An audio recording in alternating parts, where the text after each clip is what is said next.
La Biblia es uno de los documentos históricos más importantes que tenemos. En sus páginas se halla una multitud de hechos del pasado y detalles de interés académico.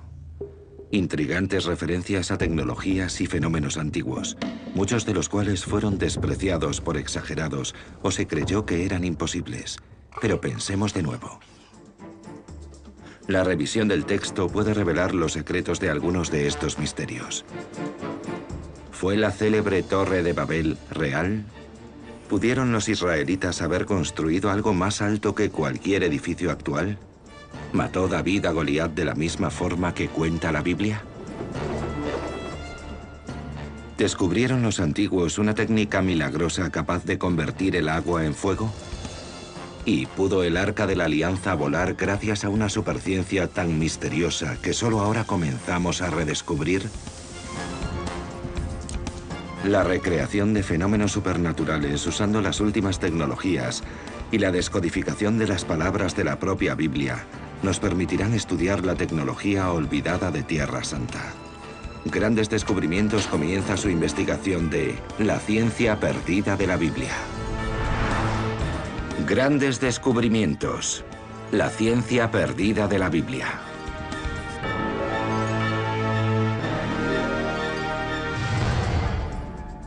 Durante miles de años, los milagros descritos en la Santa Biblia se tomaron como auténticos en todos sus detalles.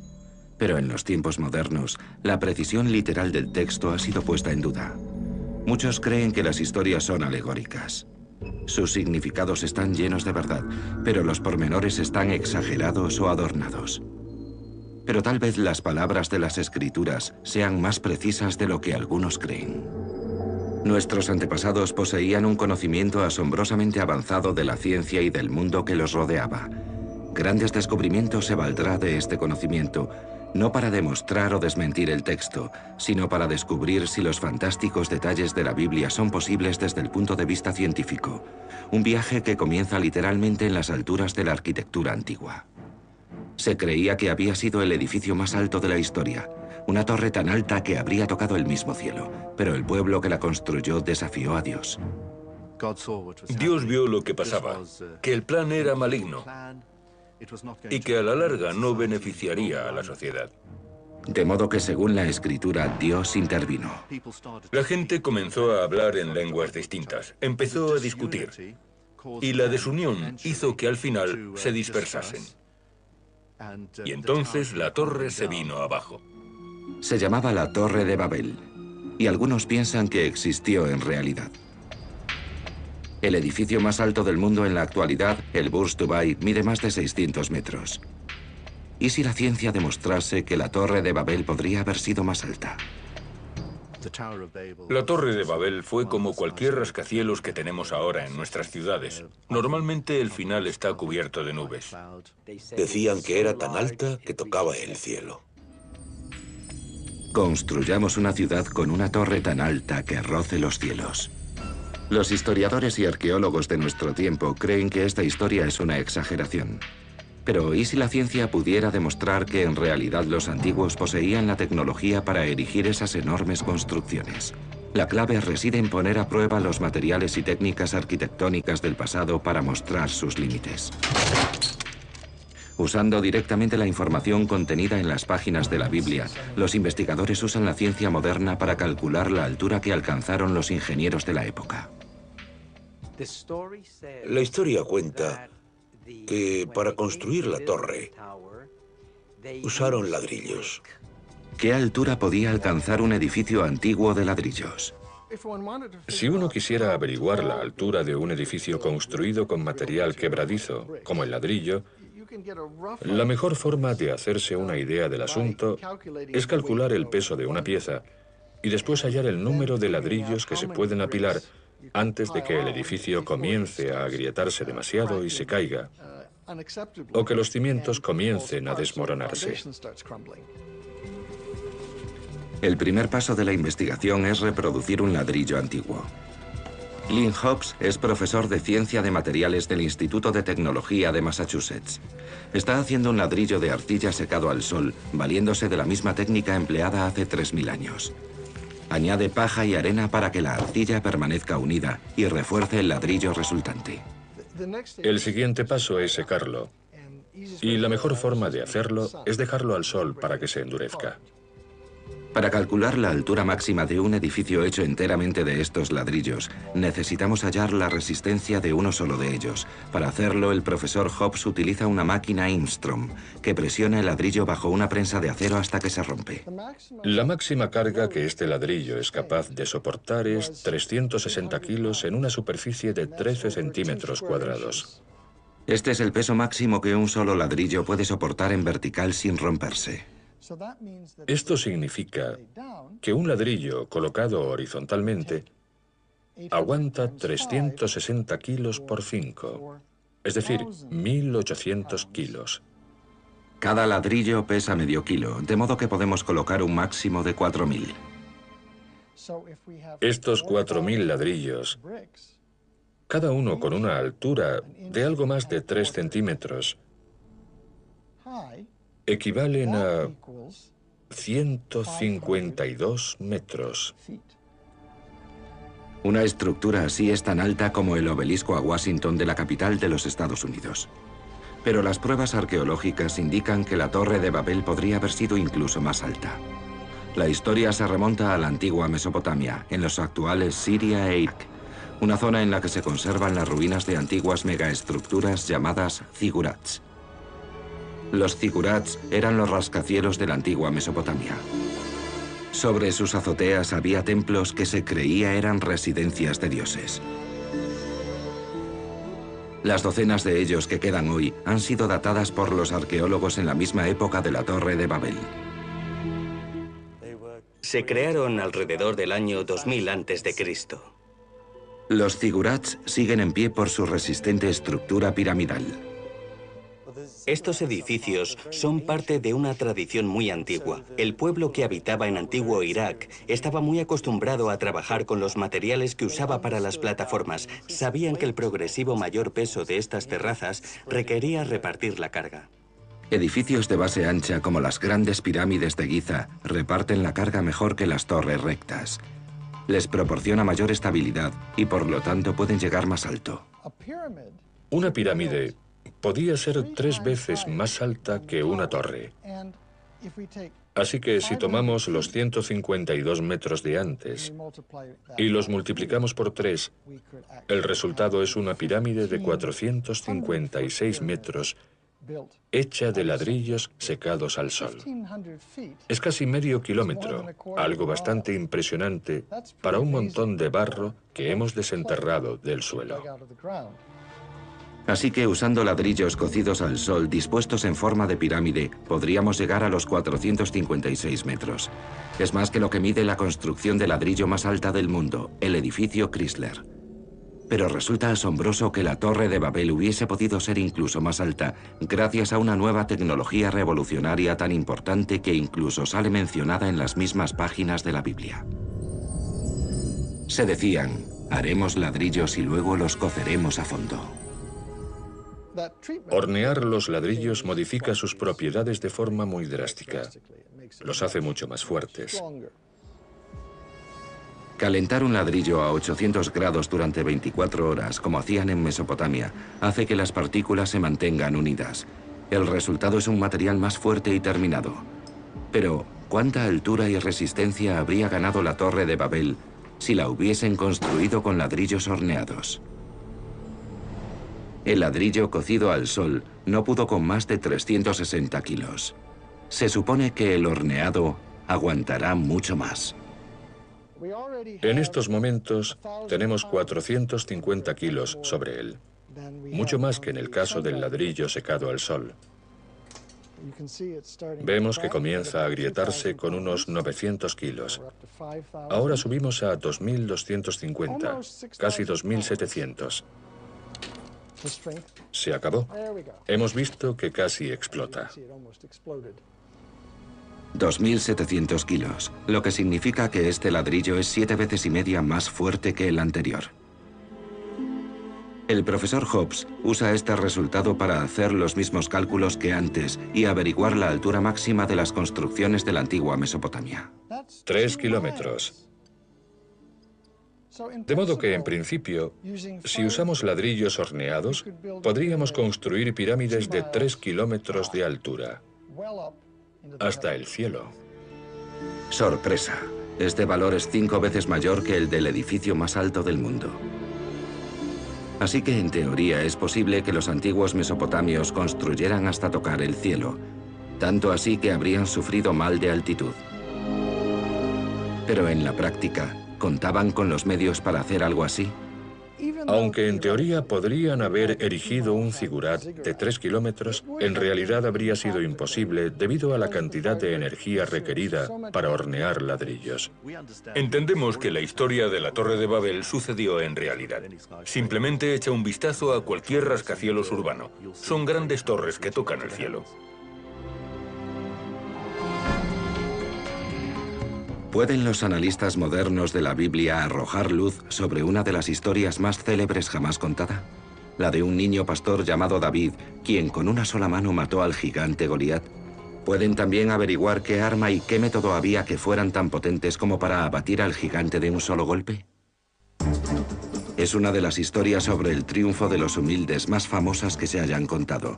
Al frente de una fuerza invasora pertrechada con armas tecnológicamente superiores a las de los defensores, se encuentra un guerrero gigante temido por todos. Al final resulta abatido por una piedra lanzada por un niño llamado David. Con una honda y una piedra, David golpeó al gigante filisteo. David venció no solo a Goliat, sino a los filisteos. Y al hacerlo, fue la fuerza que motivó el comienzo de la historia de Israel.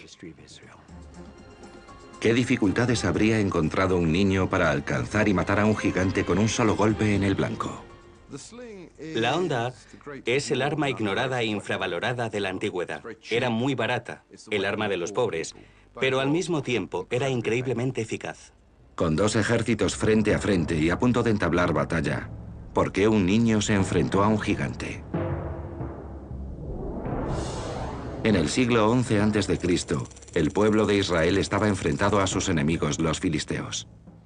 Los filisteos llegaron de la zona de las islas del mar Egeo y estaban equipados con armas modernas para derrotar a una pequeña e insignificante nación. El campeón filisteo era Goliat, que se movía cubierto por una armadura de bronce. Tenía una gran armadura, cuyo peso real, el que menciona la Biblia, es de cerca de 60 kilos.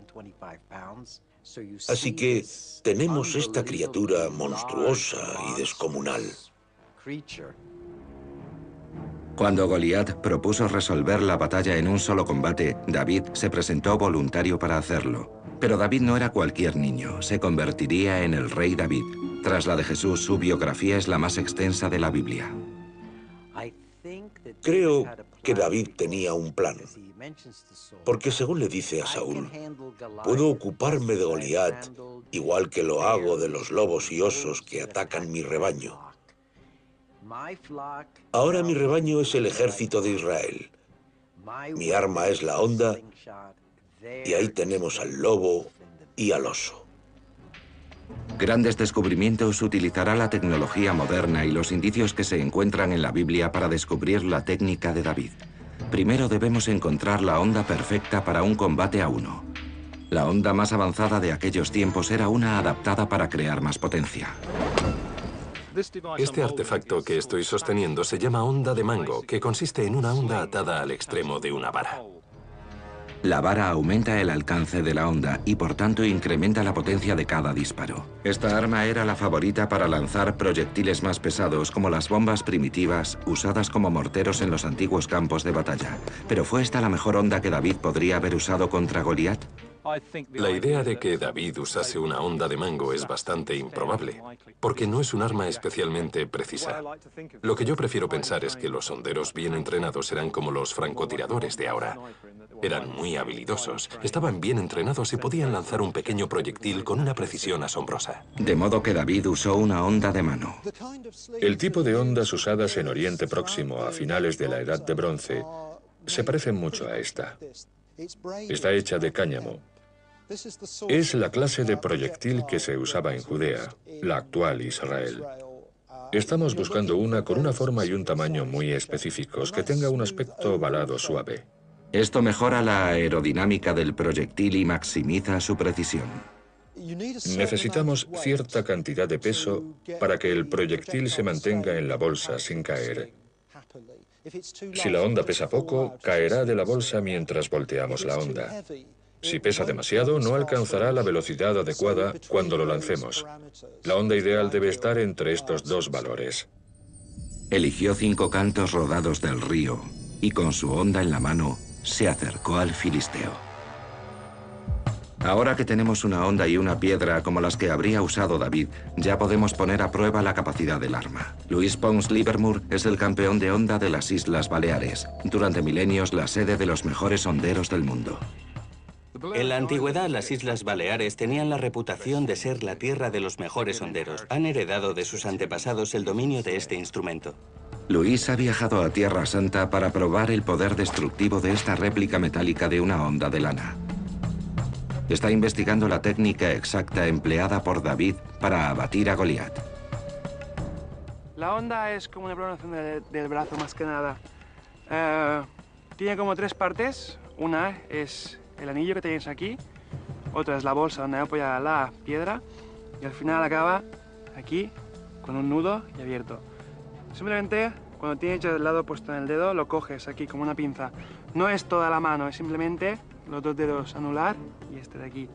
Coges de aquí, la piedra va apoyada encima, simplemente es luego dar un par de vueltas aquí, estirar el brazo y abrir la mano. El ruido que oímos en la suelta es una explosión sónica.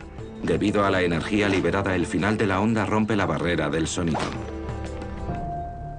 Luis ha creado un blanco de Goliat de 2,7 metros, la frente representada por una célula de carga, un aparato que mide los impactos. Su área es de tan solo unos pocos centímetros cuadrados, el equivalente a la zona de la frente de Goliat que no estaba protegida por la armadura. El medidor indicará la fuerza con la que la piedra de David golpeó la frente de Goliat. Para un proyectil del tamaño de un canto rodado, ¿cuánta fuerza necesitamos para matar? Si hablamos de la fuerza necesaria para matar a alguien de un golpe en el cerebro, estamos hablando de más de 3.000 newtons sobre un área de 30 milímetros cuadrados. Eso basta para matar a alguien. Las ondas creadas por el impacto atraviesan el cerebro y hacen que choque contra su cubierta, lo que causa un daño irreversible al tejido cerebral tan grande que ya no puede seguir funcionando. 3.000 newtons o 3 kilonewtons es la fuerza necesaria para partir en dos un bloque de cemento. Luis prepara su onda para la prueba. El blanco es pequeño, el equivalente a la zona de la frente de Goliat desprotegida por la armadura.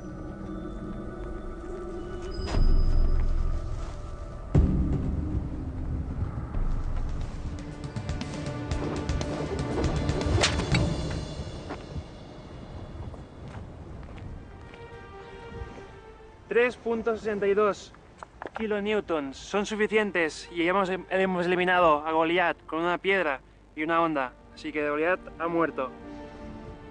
Golpeó a Goliat en la frente. La piedra se hundió en su frente y el gigante cayó de bruces sobre el suelo. Lograr algo así debería haber conllevado una habilidad y unos nervios extraordinarios. Incluso Luis, el campeón del mundo de tiro de onda, lo ha tenido muy difícil para lograr potencia y precisión al mismo tiempo.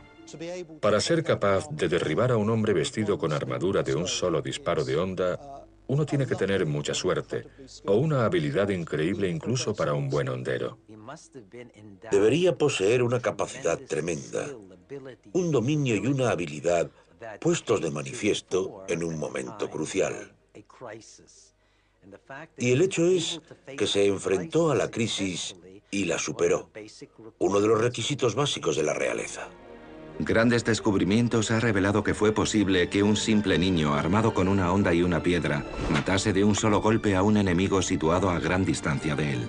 Pero para lograrlo, David debería de haber sido más capaz que el pastorcillo medio en las artes guerreras, o muy afortunado, o como señala la Biblia, haber estado bendecido.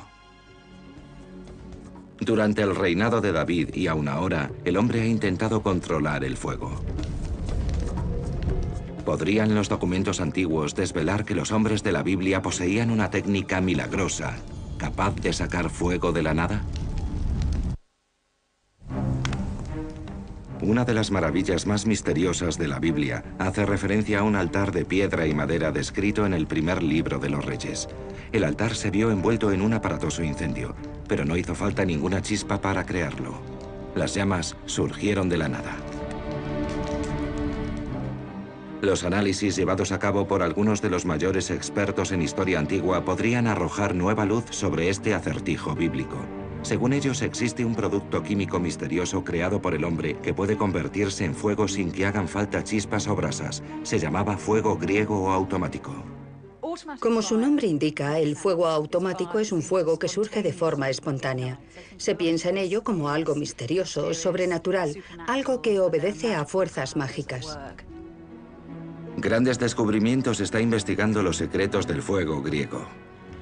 La historia comienza hace casi 3000 años en el Monte Carmelo, Israel. Según la Biblia, los israelitas habían rechazado a Jehová y adoraban a Baal, el dios de la lluvia. Solo quedaba un sacerdote fiel a Jehová, el profeta Elías.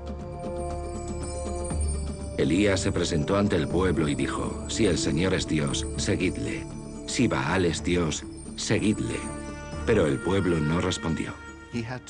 Arrojó el guante y dijo: vamos, traedme a vuestros profetas de Baal y veremos quién es el Dios verdadero. Así que Elías los retó. Él y los profetas de Baal construirían 2 altares y llamarían a sus dioses para que los prendiesen en llamas. Les dijo a los profetas de Baal: construid vuestro altar y ofreced las plegarias que queráis. Y eso es exactamente lo que hicieron sin obtener respuesta. Los profetas de Baal habían fallado, no hubo ningún incendio. Ahora era el turno de Elías. Erigió un altar de madera, hizo que la gente construyera un surco alrededor de él y lo llenó de agua. Llenad 4 grandes jarros de agua y vertedla sobre las ofrendas del altar de madera. Hacedlo de nuevo, les dijo, hacedlo una tercera vez. Y entonces rogó al Señor: sálvanos, responde a nuestras plegarias. El fuego cayó del cielo y lo consumió todo. Elías consiguió que el pueblo volviera a creer en Dios. ¿Fuego sobre un altar empapado de agua? ¿Es posible que el agua fuese de alguna forma lo que encendió el fuego? Estamos acostumbrados a usar el agua para apagar fuegos, pero algunas veces el agua también puede encender un fuego. ¿Qué sustancia tendrían en la antigüedad que exhibiera una cualidad tan sobrenatural? En unos documentos redactados en Israel en el año 232 a.C. se hallan pistas acerca de esta sustancia mítica para producir fuego de forma automática. Un hombre llamado Julio el Africano, que vivía en Jerusalén, habla del fuego griego. Probablemente se trata de una mezcla de petróleo, azufre y cal viva. Debido a su gran potencia, la fórmula para conseguirlo estaba siempre muy bien vigilada. Y su secreto permaneció oculto durante cientos de años. Hasta que en el siglo I después de Cristo, los grandes historiadores romanos Plinio y Livio escribieron sendos relatos sobre esta poción mágica capaz de incendiar el agua. Usando sus textos y los productos químicos que describen, Grandes Descubrimientos intentará reaprender los secretos del fuego griego. Tim Gallagher es el director del Departamento de Química de la Universidad de Bristol, en Gran Bretaña. Ha estado llevando a cabo experimentos usando tan solo sustancias disponibles en los tiempos de Elías. Tenemos 3 componentes: óxido de calcio, es decir, cal viva, sulfuro y petróleo. Estos son los 3 elementos mencionados en los textos antiguos. El azufre y el petróleo se dan de forma natural, y la cal viva proviene de la quema de la piedra caliza. Vamos a intentar provocar un incendio combinando los 3 y añadiendo agua. La forma más fácil de provocar un fuego con agua es una reacción que genere mucho calor. En principio, el calor prende cualquier cosa cercana e inflamable. El fuego se crea cuando un combustible se calienta. Cuando mezclas agua y cal viva, generas un montón de calor. La reacción del agua con la cal es altamente exotérmica. Una reacción exotérmica es aquella que libera calor en la atmósfera. Esto ocurre debido a los enlaces químicos que se forman entre el agua y el calcio en la cal viva. Lo que voy a hacer es cocinar un huevo con el calor generado por la cal. Ahora estamos a más de 260 grados. No sabía que pudiésemos generar tanto calor tan rápido. Si producimos este calor en presencia de algo que lo prenda, entonces hemos logrado crear fuego con agua. Pero lo que no tenemos aquí es algo inflamable. De modo que Tim va a repetir la prueba en presencia de dos sustancias inflamables, petróleo y azufre, con la esperanza de que el calor los haga convertirse en fuego. Pero este experimento se realizará a mucha mayor escala. Tim ha fabricado una réplica del altar de Elías. El altar consta de 12 grandes piedras que representan a las 12 tribus de Israel. Hemos puesto cal en nuestra trinchera y aquí tenemos unos pedazos de azufre. Lo último que tenemos que hacer es lo que hizo Elías al final. Elías vertió 12 barriles de agua sobre el altar. Creemos que parte del líquido era en realidad petróleo. El petróleo parece agua y se vierte igual. Y finalmente intentaremos iniciar el fuego mediante el calor generado por la mezcla de cal y agua. Para que el azufre se incendie, la cal y el agua tienen que elevar la temperatura del ambiente a más de 230 grados para que el azufre se vuelva incandescente. Una vez que esto ocurre, el petróleo y el altar deberían incendiarse. En la prueba de laboratorio de Tim, la reacción de la cal viva llegó a los 275 grados. Así que, en teoría, este experimento debería funcionar. Pero, de hecho, no se ha realizado en miles de años.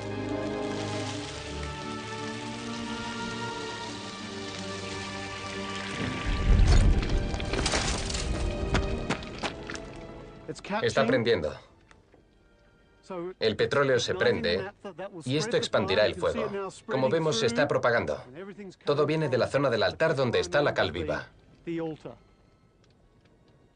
Podemos ver cómo va creciendo el fuego. Pero esto no demuestra cómo Elías creó su fuego. Lo que nos dice es que es posible que el fuego se hubiese creado así. Los antiguos conocían la cal y su reacción con el agua, y tenían petróleo.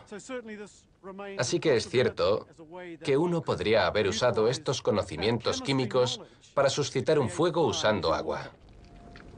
Hace miles de años la gente poseía conocimientos avanzados de estas sustancias y sus reacciones, pero cómo las usaron y cuánta sabiduría secreta continúa perdida para la ciencia son cosas que nunca sabremos.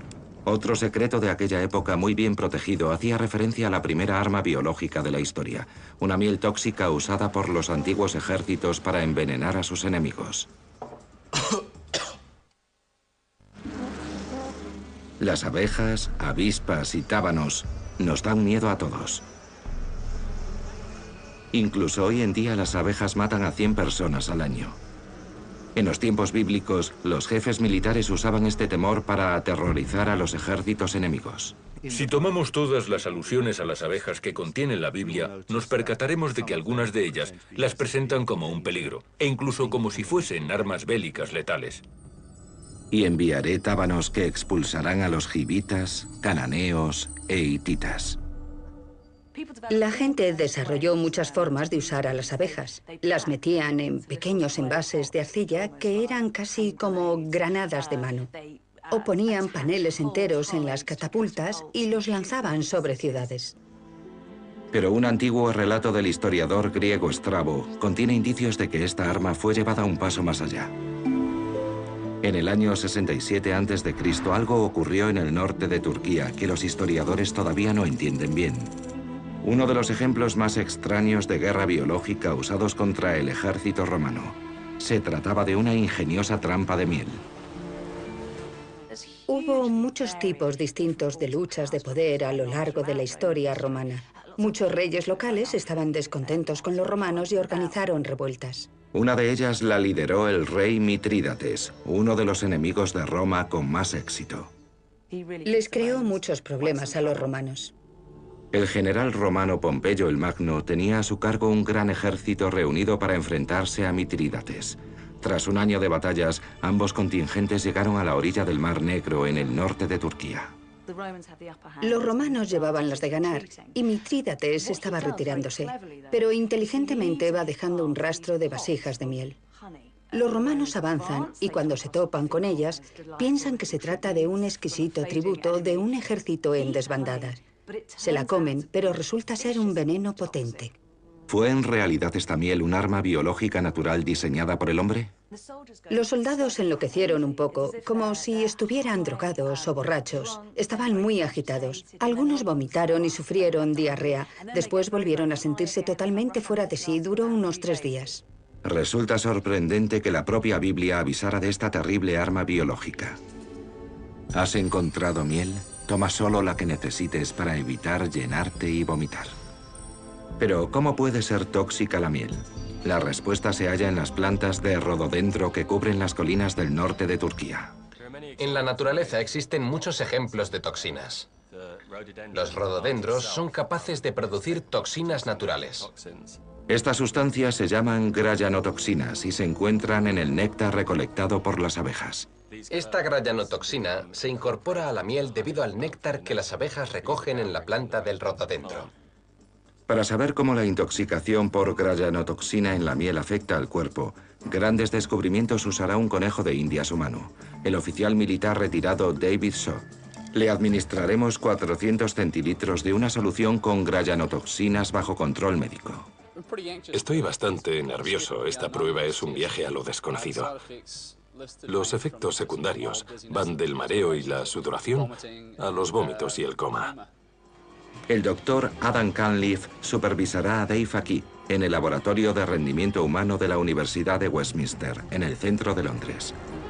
Le someterá a una prueba que pondrá sus sistemas cardiovascular y de coordinación al límite de su capacidad. Este test será realizado 2 veces, antes y después de la toma de la toxina. Dave correrá a una velocidad de 16 km por hora durante 10 minutos. La prueba medirá su ritmo cardíaco y el consumo de oxígeno en niveles bajos de actividad. El ritmo de pulsaciones era de 164 de media a lo largo de todo el periodo. También comprobamos el consumo de oxígeno, unos 3,8 litros por minuto. Lo que el músculo necesita para ejercitarse es precisamente oxígeno. De modo que cuanto más duro sea el entrenamiento, tanto más oxígeno consumiremos. Dave está en un estado de forma excelente, igual que los soldados romanos de entonces. Los resultados de las mediciones lo sitúan en valores por encima de la media, pero ¿qué efecto surtirá la toxina en su cuerpo? La grayanotoxina es altamente tóxica, así que Dave solo puede tomarla bajo control médico estricto. No lo hagan ustedes. Queremos saber si el veneno afecta a su rendimiento. En la cinta, Dave parece un poco inestable. Le resulta difícil mantenerse en el centro. Su ritmo cardíaco es 10 pulsaciones más rápido que en el experimento anterior. Y su respiración es bastante más alta que antes. Su rendimiento en la cinta se ha visto afectado bastante negativamente. Cuando examinamos los datos fisiológicos, nos dimos cuenta de que para correr a la misma velocidad tenía que hacer un esfuerzo mayor. Cualquier tipo de movimiento coordinado requerido en una batalla se vería muy afectado. Perdí el control de mi sistema cardiovascular y evidentemente los resultados muestran que estaba muy disminuido. En esencia, podemos verlo como una aplicación temprana de un tipo de uso químico o biológico de la guerra. Al conseguir que las fuerzas enemigas consumieran la sustancia tóxica, crearon una especie de caballo de Troya culinario. Los resultados indican que la miel tóxica funciona obstaculizando la coordinación y acelerando la fatiga. Los 3 escuadrones del ejército de Pompeyo que encontraron y se comieron la miel en ese día fatídico del año 67 a.C. se pusieron muy enfermos. Aquella noche, los romanos enfermos, que todavía estaban bajo los efectos de la toxina, fueron aniquilados por el ejército del rey Mitrídates. En los tiempos bíblicos, la guerra fue el acicate del desarrollo tecnológico, pero al construir sus armas, ¿también descubrieron los israelitas una superciencia capaz de hacer levitar los objetos? Se dice que el Arca de la Alianza, que guarda los 10 mandamientos, podía volar. ¿Podrían los investigadores modernos demostrar la verdad de esta afirmación? Bueno, ahora el arca está levitando de verdad, planeando libre por el aire. El objeto religioso más poderoso de la antigüedad era el Arca de la Alianza. Lo llamamos el misterio tremendo. Es decir, el gran enigma del poder divino, concentrado en un pequeño elemento arquitectónico.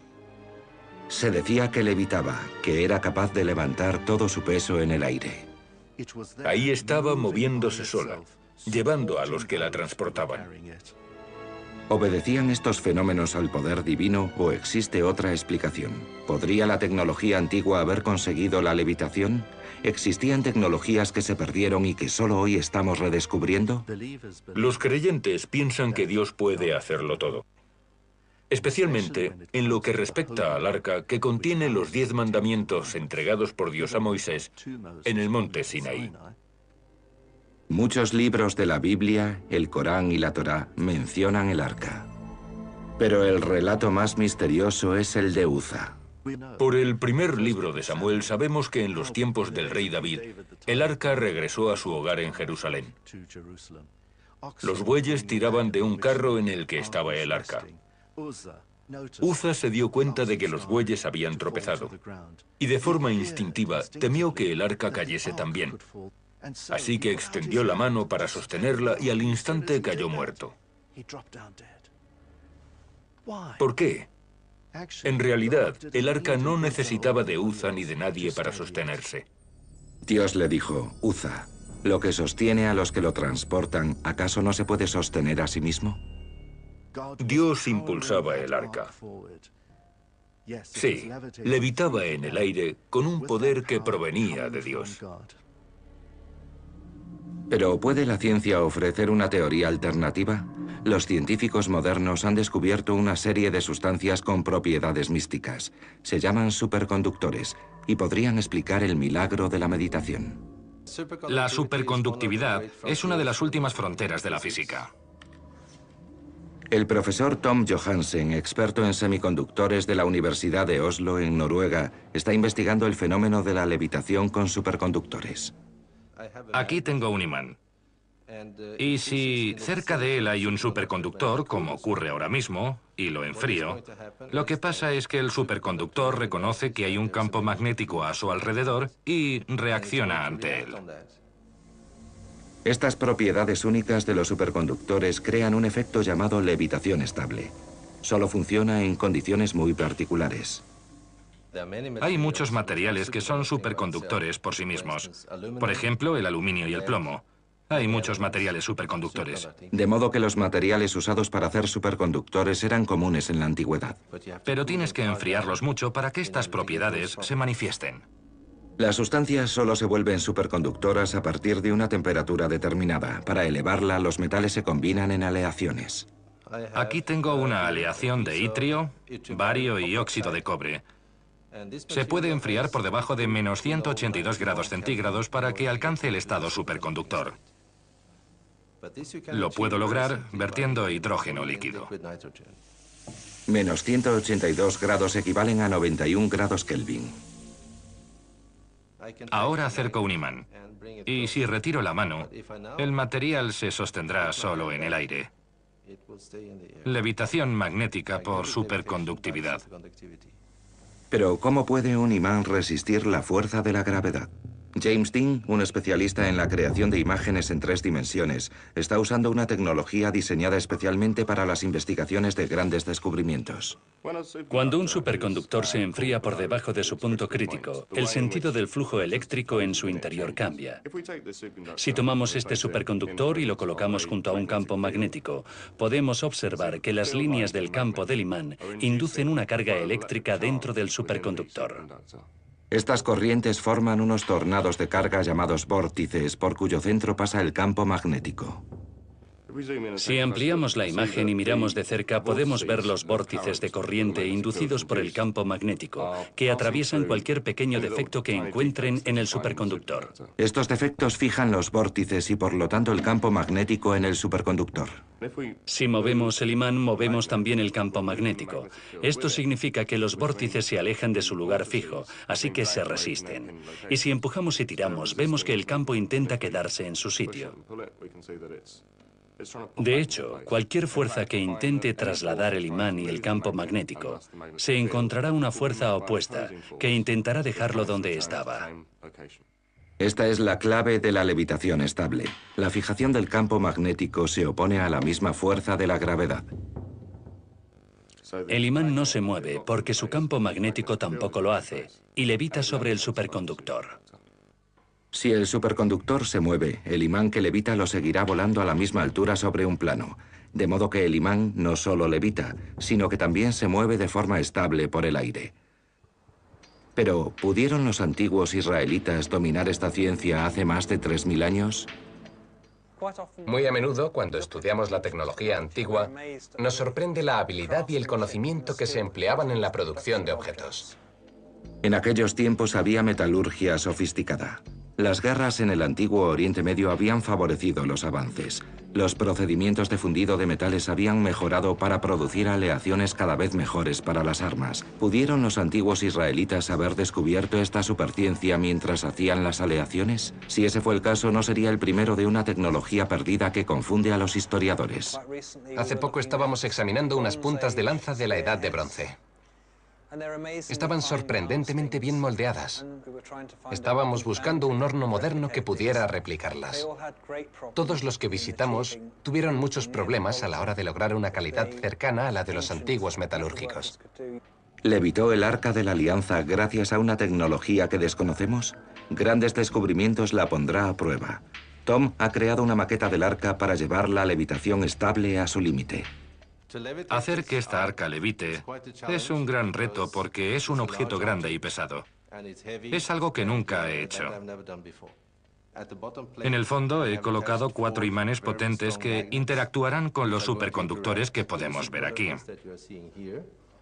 He colocado un separador para que cuando enfríe el superconductor exista una distancia entre él y el arca. Después los retiraré.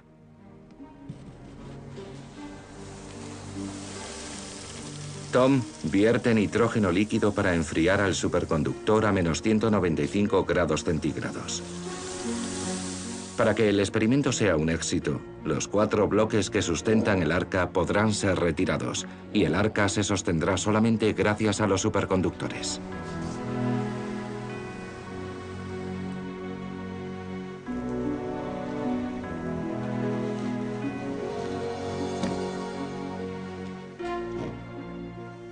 Sí. Ahora el arca está levitando a 15 milímetros sobre el superconductor. Planea libre en el aire. Si la toco e intento empujarla hacia un lado, oscilará entre 2 y 3 milímetros. Y si empujo con fuerza con la mano, como estoy haciendo ahora, observo que apenas se mueve. Para eso haría falta mucho más peso. Así que los superconductores son la causa de la levitación. ¿Pero habían descubierto los antiguos esta superciencia hace 3000 años? La física de la levitación magnética con superconductores es, desde luego, que es parte de las leyes de la naturaleza. Y esto ha sido así desde siempre. El descubrimiento de la superconductividad fue completamente accidental. Incluso hoy en día ocurre por accidente. Y aquí está el misterio. ¿Cómo se las arreglaron los antiguos científicos para enfriar los superconductores a temperaturas de más de 100 grados bajo cero? Tal vez no tuvieran que hacerlo. Quizá descubrieron materiales que actuaban como superconductores a temperatura ambiente. No hay un principio físico fundamental que evite la superconductividad a temperatura ambiente. Podría ser que la gente no haya encontrado ese elemento, pero hoy por hoy no podemos decir que sea imposible. Dios actúa de formas diferentes. Y de vez en cuando se puede producir una hazaña celestial. Y otras veces tienes algo que sucede según las leyes de la naturaleza. Ambas cosas provienen de Dios. El hecho de que el arca se moviese por sí misma es una prueba de la grandeza de Dios. No es magia, sino física fascinante. A menudo la ciencia moderna nos ayuda a sustanciar hechos y detalles que se encuentran en la Biblia. Algunas leyes de la ciencia moderna son incompatibles con las explicaciones bíblicas, pero de hecho, a menudo, la ciencia moderna puede ayudar a fortalecer nuestra fe y a demostrar lo que está en la Biblia. Los misterios de la Biblia han intrigado a los científicos e historiadores durante milenios, pero el libro también nos proporciona pistas. Pistas sobre las civilizaciones, culturas y tecnologías de los tiempos bíblicos. Los académicos actuales han usado estos indicios para hacer avanzar nuestros conocimientos históricos, para demostrar que los antiguos dominaban la química, la metalurgia e incluso el armamento biológico, y poseían la tecnología para construir hasta tocar el cielo. Hoy el mundo moderno se vale de la tecnología para revivir la antigüedad y desentrañar la ciencia perdida de la Biblia.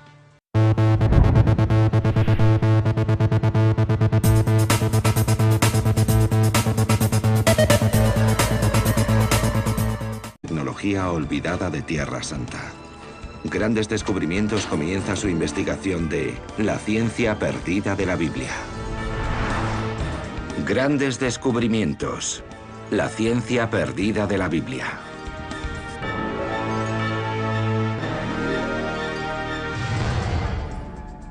Durante miles de años, los milagros descritos en la Santa Biblia se tomaron como auténticos en todos sus detalles. Pero en los tiempos modernos, la precisión literal del texto ha sido puesta en duda. Muchos creen que las historias son alegóricas. Sus significados están llenos de verdad, pero los pormenores están exagerados o adornados. Pero tal vez las palabras de las Escrituras sean más precisas de lo que algunos creen. Nuestros antepasados poseían un conocimiento asombrosamente avanzado de la ciencia y del mundo que los rodeaba. Grandes Descubrimientos se valdrá de este conocimiento, no para demostrar o desmentir el texto, sino para descubrir si los fantásticos detalles de la Biblia son posibles desde el punto de vista científico. Un viaje que comienza literalmente en las alturas de la arquitectura antigua. Se creía que había sido el edificio más alto de la historia, una torre tan alta que habría tocado el mismo cielo, pero el pueblo que la construyó desafió a Dios. Dios vio lo que pasaba, que el plan era maligno y que a la larga no beneficiaría a la sociedad. De modo que, según la Escritura, Dios intervino.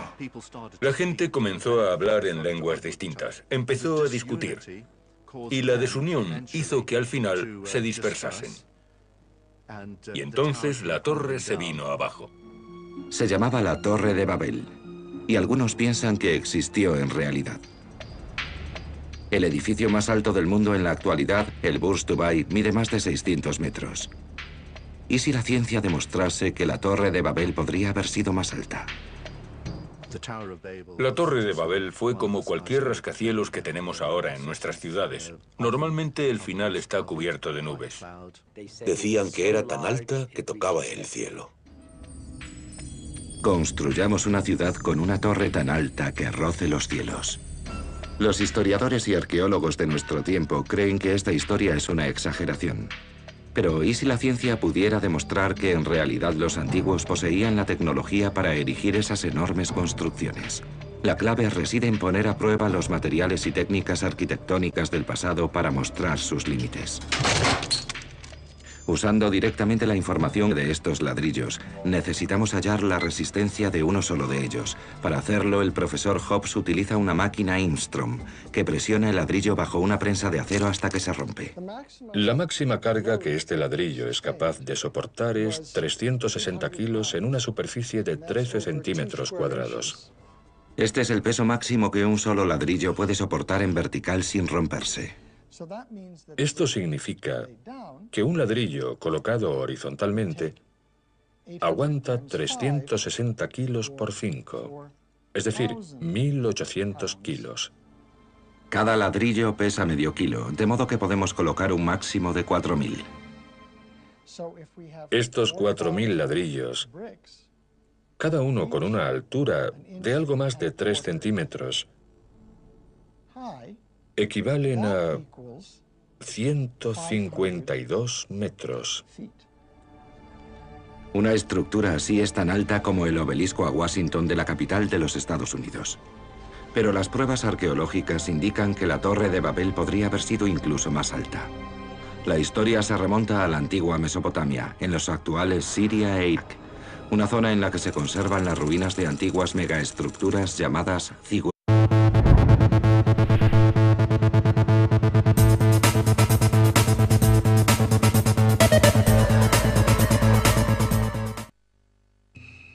La Biblia es uno de los documentos históricos más importantes que tenemos. En sus páginas se halla una multitud de hechos del pasado y detalles de interés académico. Intrigantes referencias a tecnologías y fenómenos antiguos, muchos de los cuales fueron despreciados por exagerados o se creyó que eran imposibles. Pero pensemos de nuevo. La revisión del texto puede revelar los secretos de algunos de estos misterios. ¿Fue la célebre Torre de Babel real? ¿Pudieron los israelitas haber construido algo más alto que cualquier edificio actual? ¿Mató David a Goliat de la misma forma que cuenta la Biblia? ¿Descubrieron los antiguos una técnica milagrosa capaz de convertir el agua en fuego? ¿Y pudo el Arca de la Alianza volar gracias a una superciencia tan misteriosa que solo ahora comenzamos a redescubrir? La recreación de fenómenos supernaturales usando las últimas tecnologías y la descodificación de las palabras de la propia Biblia nos permitirán estudiar la contenida en las páginas de la Biblia. Los investigadores usan la ciencia moderna para calcular la altura que alcanzaron los ingenieros de la época. La historia cuenta que para construir la torre usaron ladrillos. ¿Qué altura podía alcanzar un edificio antiguo de ladrillos?